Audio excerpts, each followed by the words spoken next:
Harrison had always believed that knowledge was power. But when the question was asked, it was the kind of knowledge that could destroy you, even without fully understanding its weight. He was sitting at his usual bar, sipping whiskey, when the stranger slid onto the stool beside him. He wasn't sure when the man had arrived, but he had that unnerving calm about him, the kind that made you feel like you were part of something larger than yourself. The man spoke with a voice like a whisper through a storm. "Would you want to know the day you're going to die?" At first, Harrison thought it was a joke, some kind of existential banter. He glanced at the man's face, a featureless mask of calm, as if he had seen this question asked and answered countless times. "Of course not," Harrison scoffed, a nervous laugh escaping his lips. "Who would want to know that? I'd rather live freely, not bound by that kind of knowledge." But the man did not move, did not flinch. Instead, his eyes, dark and impenetrable, locked onto Harrison's. What if you could avoid it? What if knowing would give you the chance to prepare, to avoid it entirely? That was when Harrison hesitated. There was a part of him buried deep beneath the cynicism and the noise of his everyday life that considered it. Could knowing change everything? Could it save him? Could it really give him control?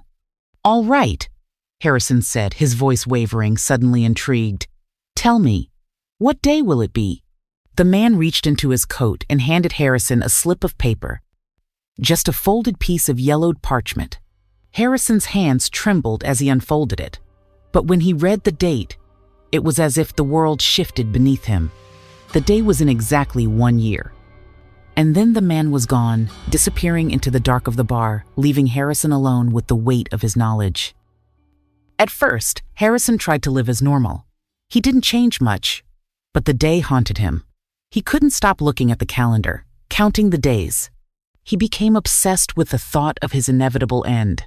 Every time the clock ticked past midnight, he was reminded that time was slipping away. The closer he got to the fateful day, the more paranoid he became. He stopped taking risks, stopped traveling, stopped visiting friends. He avoided crowded places, feared the car on the road, avoided even walking too far from home. He hired a locksmith to reinforce every door and window in his house. He would not let death in. But the day approached, and with it, an overwhelming sense of dread. On the eve of his death, Harrison barricaded himself inside his home, sealing all entrances.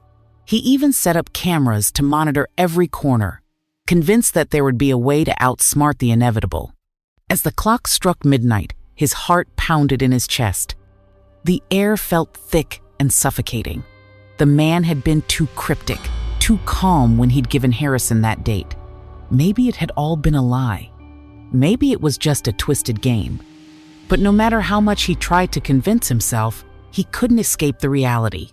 He knew too much. The clock continued its relentless ticking, and Harrison's mind raced. If he stayed locked inside, maybe he could avoid whatever it was. Maybe it would just pass him by. He stayed in his room, locked the door, and waited. The silence was deafening. But then, there came a knock at the door. A chill crawled up his spine. Slowly, he crept toward the door, his hand trembling as he reached for the handle. He peered through the peephole. Standing there was the same man.